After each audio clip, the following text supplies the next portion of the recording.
Well, it is seed starting time in our zone. So as you can see, I'm going to show you all what our new seed starting area looks like. And you can tell I've already actually started my first step in my seed starting process this year. But before we get started, if you're new to our channel, I'm Julia, Aaron's behind the camera, and we are the Canny Couple. And we would really appreciate if you'd hit the like button and subscribe to our channel. So, seed start time. And for us, this is the easiest and simplest seed start setup I could have possibly came up with. Over the years, I've made a few adjustments, and this year I even made another adjustment to it that I think is really going to make me so much more efficient. And that's what seed starting is for me. How can I be as efficient with my time as possible? So, come a little closer. Let me show you what we got going on. So, as you can see, we have a 5-foot rack system, and there are 5 tiers, and I have extra lights up here, and these are the I can't say that, but these work really they work really well. These came from Jack Spirico. These were his suggestions. These are the ones he recommended, yes, and they've been really good. They have. These are the pink ones. I would say get the white. Do not get the pink. They are pink. They're a little too hurtful to your eyes. The purple ones. Yeah. But I do have these set up that if I need them, I could put them down here at this very bottom shelf.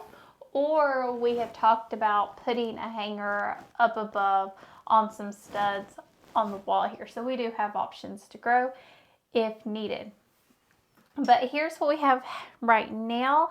I will have 2 full shelves of tomatoes, peppers, and broccoli this year. And you can see I've already got my little peat moss pots there. I'm soaking up water. I'll be ready to put these in.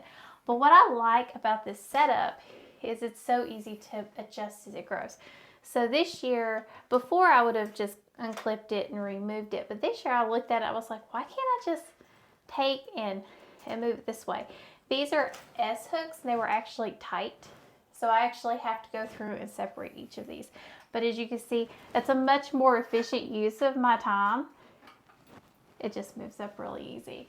But these have been absolutely wonderful. Each of these shelves is about 1 foot deep, and they're 2 feet wide. Because these are 12 by 12, so they're just like probably 24 feet wide, 24 inches wide, right? I think so. About 24. Because these are each 1 foot. Mm-hmm. There's your 12 by 12s. So how would you say the system has worked for us?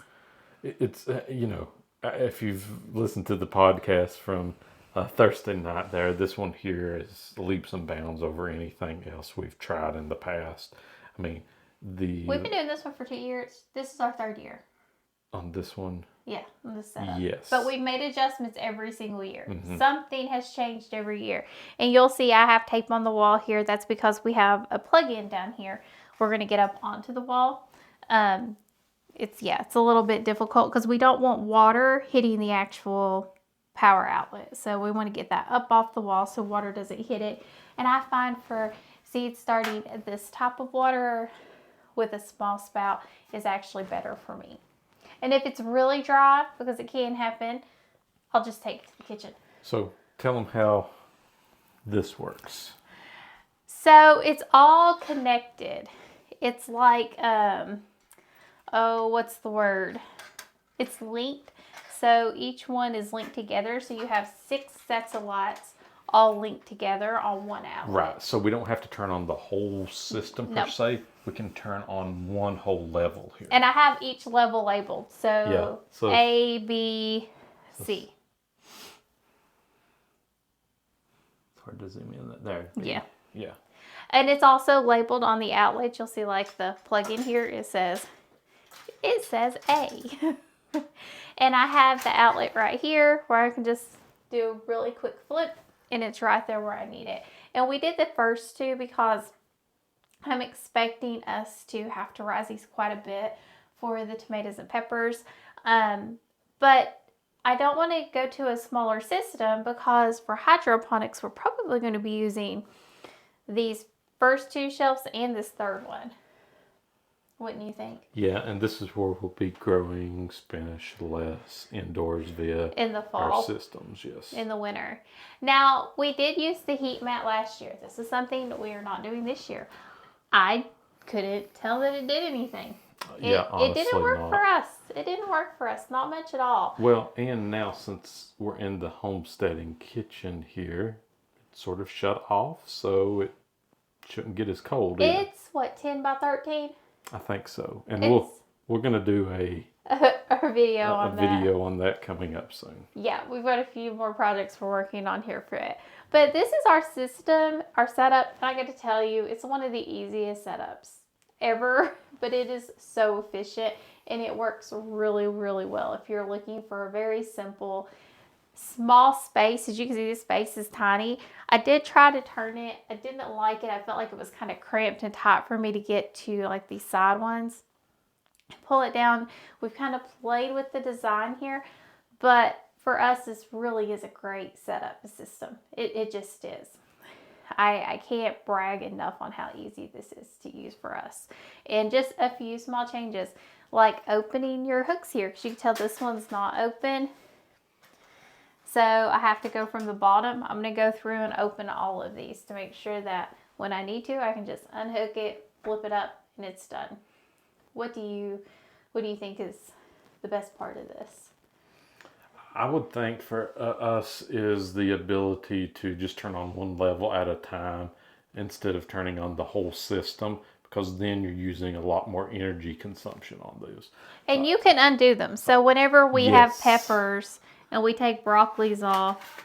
So if you see, each one is 24 watts. Yeah, they're very low. And they have bigger lights. They do the 4-foot ones too. Well, yeah, but I mean, with each one's 24, you can get added up to a lot by the time you turn on a whole system. Absolutely. Absolutely. Lighting is so key. Lighting is, don't skimp on the lighting for seed starting at all. It's the best thing you could do for your seed starts. But we're really happy. And I have to say, I'm so excited that I'm doing it up here this year. Instead of in the basement, right? Up here doing my seed start, not downstairs, not trying to remember to carry water and do all those things. It's just finding water. I walk right to the kitchen and walk right back. It's so much nicer.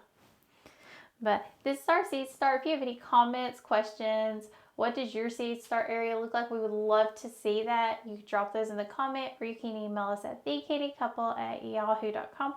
And as always, check out our link tree where you'll see all of our other content. Yeah, and go out there and check out, the Thursday podcast if you want to hear, is seed starting really right for you? Yeah, we go over some pros and cons, things to consider when you are actually starting your seed start, setup. But as always, thank you for joining us on the Canny Couple, where we work hard, live simple, and enjoy life. Have a wonderful day.